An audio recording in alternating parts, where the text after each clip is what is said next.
Hi everyone, welcome back. We've got a brand new story to share with you. So let's begin. What I'm about to tell you completely destroyed everything I thought I knew about my life, my marriage, and my family. It started with an unexpected visit on a Saturday morning, and ended with me discovering that 9 years of my life had been built on a lie. This is the story of how one afternoon changed everything, and how a DNA test revealed a betrayal I never saw coming. My name is James, and for 9 years, I believed I was living the dream. I was married to Danielle, a woman I thought was my perfect match.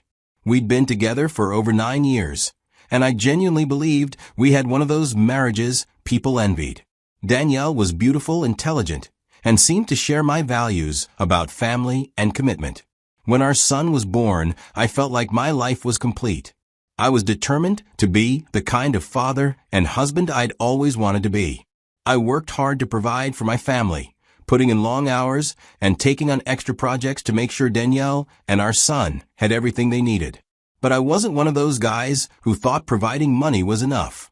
I made it a point to be present in our son's life. I attended every school event I could manage and spent my weekends building forts in the backyard.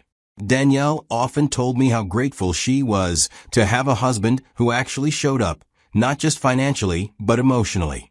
Danielle's friends constantly reinforced this narrative. At certain times, I'd overhear them telling her how lucky she was. They'd complain about their own husbands who worked late, forgot anniversaries, or couldn't be bothered to attend their kids' activities. Danielle would smile and tell them she knew how good she had it. I was proud to be the husband that other women wished they had. I was proud to be the father who never missed bedtime stories, who remembered every important date, and who genuinely enjoyed spending time with his family. When people asked me about work-life balance, I'd tell them that my family was my priority, and everything else came second.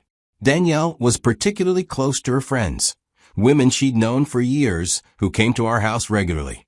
There was Anna, who was married to a lawyer. There was Beverly, whose husband, Robert, traveled constantly for work. And there was Barbara. Barbara had been part of Danielle's circle for several years. She was always friendly to me. She and Danielle would spend hours talking about books, sharing recipes, and planning group outings. At some point, Barbara's marriage began to fall apart. Danielle would come home and tell me about how Barbara was struggling with her husband's increasingly problematic behavior. The divorce process was messy and drawn out. Danielle spent a lot of time being a supportive friend, taking Barbara out for coffee when she needed to vent and inviting her over for dinner so she wouldn't have to eat alone all the time. I felt sorry for Barbara during that time. She seemed genuinely devastated by the end of her marriage, and I could see how much Danielle's friendship meant to her. When she'd come over for dinner, she'd often get emotional talking about starting over and worrying about how the divorce was affecting her situation. Danielle would encourage her, telling her she was strong enough to build a better life for herself. Looking back now, I wonder how much of that emotional vulnerability was genuine and how much was calculated. But at the time, I saw Barbara as someone who was going through the worst period of her life and needed the support of good friends. I never questioned her motives for spending so much time at our house, or why she seemed so interested in the details of my work schedule and weekend plans. It was a Saturday morning when everything changed. Danielle had gotten up early to make a list of errands she needed to run. She wanted to grab something from a store and mentioned she might stop by other places afterward. I was looking forward to a quiet morning with our child, who had been working on an elaborate project for weeks. After Danielle left around early that morning, my son and I were working on his project when I heard someone walking up the front steps. I wasn't expecting Danielle back, yet since she'd said she'd probably be gone for a while. The doorbell rang, and I walked to the front window to see who it was. Barbara was standing on our front porch, and she was dressed differently than I was used to seeing her. Instead of her usual casual weekend outfit, she was wearing something that seemed more dressy than appropriate for a Saturday morning visit. Her hair was styled, and she was wearing more makeup than usual. At the time, I just figured she had plans later and was making a quick stop to see Danielle. I opened the door and greeted her normally. She smiled and asked if Danielle was home, which struck me as odd since Danielle's car wasn't in the driveway. I told her that Danielle had gone out to run errands and probably wouldn't be back for a while. That's when Barbara said something that should have been a red flag. She told me she knew Danielle wasn't home because she'd called her before coming over, but she wanted to wait for her anyway. She said she really needed to talk to someone and didn't want to be alone. At the time, I thought this was just Barbara being vulnerable about her divorce and needing the support of a good friend. I'd seen how much Danielle's friendship meant to her over the past few months, and I figured she was having a particularly difficult day. The fact that she'd driven over knowing Danielle wasn't home seemed to confirm that she was really struggling and needed emotional support. I invited her in, just like I'd done many times before when Danielle's friend stopped by. My son was still working on his project, and everything felt completely normal and routine. Barbara and I went into the living room, and she sat down in the chair by the window where she usually sat when she came over. I took my usual spot on the couch, and we started making casual conversation. I asked how she was doing with everything that had been going on, and she said it was both a relief and terrifying to be starting over. She asked about my work, and I told her about a project I was working on. For about 20 minutes, everything was exactly like it had been every other time Barbara had visited our house. We talked about typical weekend stuff, mutual acquaintances, and normal things. The only thing that seemed slightly different was how she kept looking around the room, like she was taking inventory of our family photos, the comfortable furniture Danielle had carefully chosen, the little details that made our house a home. But people do that when they're in familiar spaces, so I didn't think much of it. My son came into the living room briefly to say hi to Barbara. She was always sweet to him, and today was no different. After a few minutes, he headed back to his room, probably to continue with his activities. That's when the entire atmosphere in the room changed. Barbara got quiet and stopped responding to my attempts at small talk. She sat back in her chair and looked at me in a way that made me uncomfortable, though I couldn't have explained why at the time. It was like she was studying me, evaluating something about me that I wasn't aware of. Then she stood up from her chair slowly, and I figured she might be getting restless or needed something. I started to ask if she needed anything, but before I could finish the sentence, she walked directly over to where I was sitting on the couch. Without saying a word, Barbara sat down right next to me. Not at the other end of the couch, where there was plenty of space, but close enough that our legs were touching. I could smell her perfume, something stronger than what she usually wore. Then, as casually as if she were reaching for a magazine, she placed her hand on my lap. My brain completely shut down. I'm talking about that kind of shock where time seems to stop and you can't process what's happening in real time. Here was my wife's close friend, someone I'd known for years, someone who'd eaten countless dinners at our table, sitting in my living room with her hand on my lap while my wife was out running errands and my son was in his room. I stared at her hand like it was a foreign object I'd never seen before. My mind was racing through every possible explanation. Maybe this was some kind of test? Was she having some kind of emotional breakdown and wasn't thinking clearly? But even as I was trying to rationalize what was happening, I knew exactly what this was, and it terrified me. The silence stretched on for what felt like an eternity, but was probably only seconds. Finally, I snapped out of my mental paralysis and looked Barbara directly in the face. I asked her what she was doing, trying to keep my voice steady and quiet. Barbara looked me straight in the eye and asked if I didn't find her attractive. The question hit me like a physical blow to the chest. There was no room for misinterpretation anymore.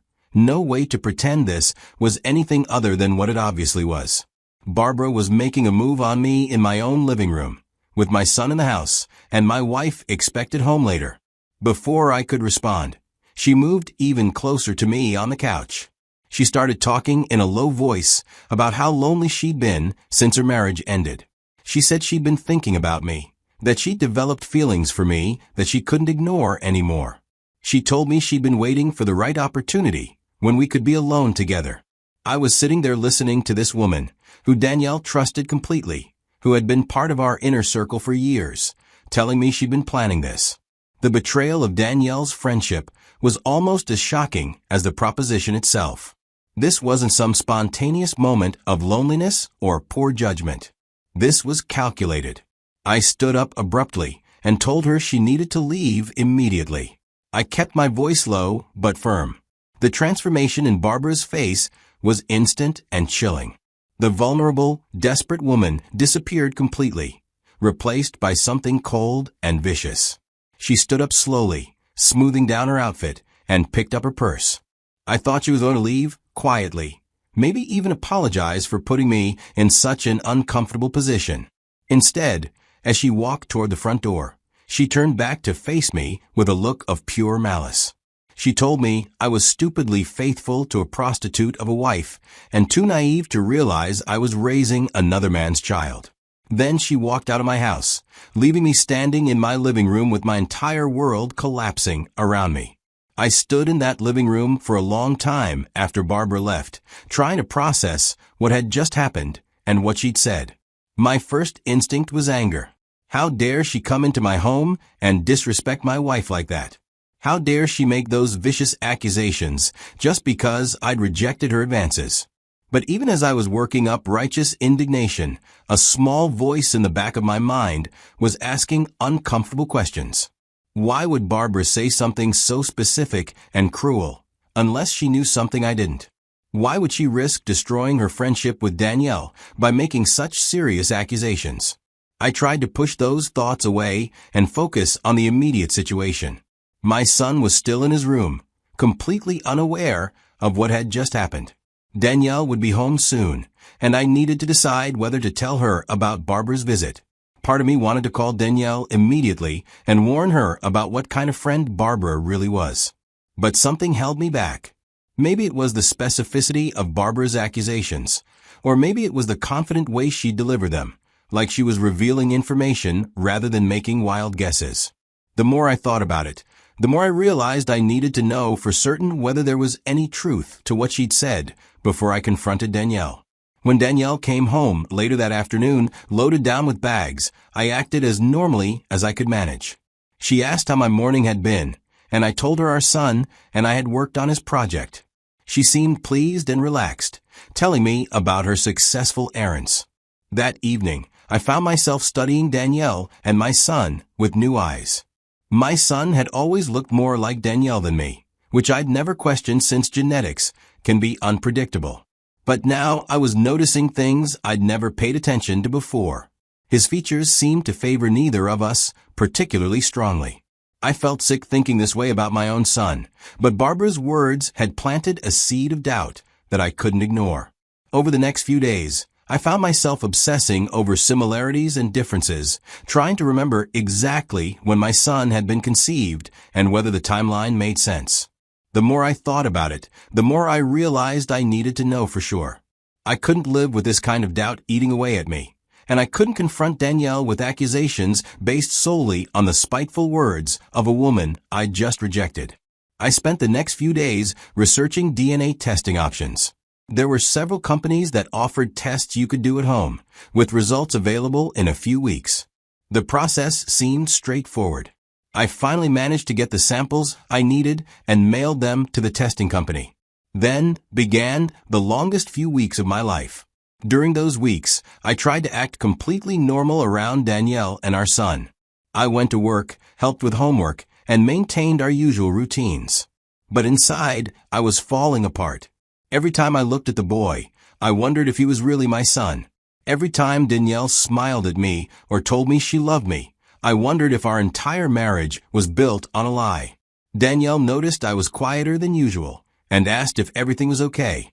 I told her I was just dealing with some stressful situations, which wasn't entirely untrue.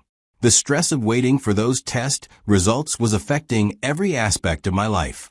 Finally, on a weekday afternoon, I came home to find an envelope from the DNA testing company in my mailbox.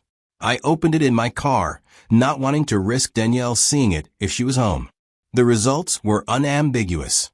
There was a 0% probability that I was the boy's biological father. I sat in my car in our driveway, reading those words over and over again. Years of bedtime stories, activities, birthday parties, and proud father moments had just been revealed as a complete lie. The child I'd raised as my own, the boy I loved more than anything in the world, was not my son. But even more devastating was what this meant about Danielle. She had gotten pregnant by another man and had let me believe he was mine for years. Every day, she had looked me in the eye and perpetuated this massive deception. I thought about all the times she told her friends how lucky she was to have such a devoted husband and father. I thought about how she'd let me work extra hours to provide for what I thought was my family. I thought about how she'd watched me bond with the child and never once suggested that I might not actually be his father. The betrayal was so complete and so devastating that I couldn't even begin to process it emotionally. I just sat in my car, holding those test results, understanding that my life as I knew it was over. That evening, after the child had gone to bed, I asked Danielle to sit down because I needed to talk to her about something important. She seemed concerned by my serious tone, but settled into her usual chair without suspicion. I told her that Barbara had visited while she was out, and that Barbara had made some disturbing accusations about our marriage. Danielle's face immediately showed anger and confusion, asking what Barbara could possibly have said that would upset me so much, because Barbara has been distant for a while. Instead of explaining Barbara's accusations, I handed Danielle the DNA test results. She looked at the papers for a long moment, clearly trying to understand what she was reading. When the reality of what she was holding hit her, her face went completely white. She looked up at me with an expression I'd never seen before. Her first response was to deny everything. She said Barbara's family had always been jealous of our marriage and had probably put her up to making false accusations to destroy our relationship. She suggested that the results might be part of some elaborate scheme. I told Danielle these were official results from a certified laboratory, not something that could be faked. I explained how I'd collected the samples and sent them myself, giving her every detail of the process to make it clear that these results were legitimate. Danielle stared at the papers in her hands, and I could see her mind racing through possible explanations or excuses. Finally, she looked up at me with tears starting to form in her eyes. She asked me how I could have done this behind her back, how I could have doubted our family based on the word of a bitter woman. She said it felt like a violation of trust for me to secretly test the child's DNA without talking to her first. I told her the results spoke for themselves. Either she could explain how I wasn't the boy's biological father, or she needed to stop deflecting and tell me the truth. When she saw she couldn't bend things, that's when Danielle completely broke down. The tears came in full force in a way I'd never seen before. She was shaking and could barely get words out between the crying. Finally, she admitted that she'd made a terrible mistake. She said it happened earlier in our marriage when I was working long hours, and she was feeling lonely and confused. She said she'd had an affair that only lasted a short time, and that she'd ended it as soon as she realized she was pregnant, hoping the baby was mine. I asked her why she'd never told me the truth, especially after the child was born, and she presumably knew he might not be mine. She said she'd convinced herself that I was probably the father, and that telling me about the affair would only hurt our marriage unnecessarily. As the years went by, she said, it became easier to just believe her own lie. She said the boy was clearly my son in every way that mattered, and that she genuinely started to forget about the possibility that someone else might be his biological father. I asked her if she'd ever considered getting a test herself to know for sure. She admitted that the thought had crossed her mind over the years, but that she'd been too scared to find out the truth. She said she'd been terrified of losing everything we'd built together. The worst part of her confession was learning about her motivations for not having more children. Danielle and I had talked about having another baby several times over the years, but she'd always found reasons to postpone it. Now I understood that she'd been afraid to risk having another child who might not maintain the illusion. Sitting there listening to Danielle's confession, I felt like I was looking at a complete stranger. This woman whom I'd trusted completely, whom I'd worked so hard to provide for, who I'd loved without reservation, had been living a lie for our entire marriage. Every day for years, she'd let me believe I was the child's father while knowing there was a significant chance I wasn't. I told Danielle I needed time to process what she told me, and that I was going to sleep in the guest room that night. She begged me not to leave, saying we could work through this together, that our family was worth fighting for. But I couldn't even look at her anymore.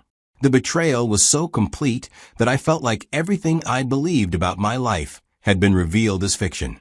I left the house that night and drove around for hours, trying to make sense of what my life had become. When I finally came home, Danielle was still awake, waiting for me. She tried to initiate another conversation about working through our problems, but I told her I wasn't ready to talk and went straight to the guest room. Over the next week, Danielle made constant attempts to repair our relationship. She kept emphasizing that the boy was my son in every way that mattered, that biology didn't change years of love and bonding. Part of me understood what she was trying to say. I did love him, and the idea of losing him was almost as devastating as discovering Danielle's betrayal. But I couldn't separate the love I felt for him from the anger I felt about being deceived. Every time I looked at the boy, I was reminded that Danielle had lied to me for years about the most fundamental aspect of our family. After a week of Danielle's constant pleading and my own sleepless nights, I made the decision that I couldn't continue living this way. The trust that had been the foundation of our marriage was completely destroyed, and I couldn't see any way to rebuild it. I began the divorce process. I knew it would be complicated, but I also knew I couldn't spend the rest of my life living with someone who had deceived me so completely. When Danielle received the divorce papers weeks later, her reaction was immediate and intense. She refused to sign the papers, insisting that we could work through our problems if I would just give her a chance. She suggested counseling, temporary separation, anything other than divorce. She kept repeating that she'd made one mistake years ago and had been a faithful, devoted wife ever since. But I couldn't see it as just one mistake. The affair itself was a betrayal, but the years of deception that followed felt like a betrayal that happened fresh every single day. Every time she told me what a wonderful father I was, every time she'd let me make sacrifices for what I thought was my family, every time she'd watch me bond with the child without telling me the truth, all of those moments felt like individual acts of deception. When it became clear that Danielle wasn't going to cooperate, we had to go through the court system. The process became longer and more complicated, involving legal proceedings about property and support obligations. The most difficult aspect was determining my relationship with the boy. Since I wasn't his biological father, I had a complicated legal standing. Danielle tried to use this as leverage, but I also had the option to legally sever all ties with him, which would eliminate any potential support obligations while also ending any parental rights. It was the most heartbreaking decision I'd ever had to make. I loved him, but I also knew that maintaining a relationship with him would mean maintaining a connection to Danielle and the lie that had defined our marriage. In the end, I decided that a clean break would be better for everyone involved. The entire divorce process took months to complete. Danielle fought every aspect of it, seemingly hoping that dragging out the process would give her time to change my mind. In the final settlement, Danielle received her fair share as my wife and got support to help her transition. I made sure everything was structured to make it clear that I was providing for Danielle as my former wife, not for the child as his father. The divorce was finalized on a cold day several months after I'd first received those DNA test results. I signed the final papers, officially ending the marriage I'd thought would last forever. I never spoke to Danielle again after that day. I kept my wedding ring in a drawer for a few weeks, then eventually threw it away with the rest of the reminders of our life together. The hardest part was not knowing what happened to the child. I thought about him constantly, wondering how he was adjusting to his parents' divorce, whether Danielle had told him any version of the truth about why I'd left, and whether he missed me the way I missed him. But I also knew that reaching out to him would be unfair to everyone involved. He deserved stability and consistency in his life, not the confusion of trying to maintain a relationship with someone who wasn't his father and couldn't be part of his daily life anymore. As for Barbara, I never found out what happened between her and Danielle after everything came to light. I assumed Danielle must have confronted her about revealing the truth about the boy's parentage, but I had no idea whether their friendship survived or whether Barbara felt any remorse for the way she'd chosen to deliver that devastating information. Sometimes I wondered if Barbara had known about the child's parentage all along, or if Danielle had confided in her during one of their many conversations. It was possible that Barbara's decision to reveal the truth had been motivated by spite after I'd rejected her advances, but it was also possible that she genuinely thought I deserved to know. In the end, it didn't matter what Barbara's motivations had been. What mattered was that she'd forced me to confront a truth that had been hidden from me for years, and that truth had revealed the complete breakdown of trust that made my marriage unsustainable. Looking back now, I can see that there were probably signs I could have noticed if I'd been paying attention. Danielle's reluctance to have more children, her occasional nervous reactions when people commented on family resemblances, and her defensive responses whenever anyone made jokes about paternity.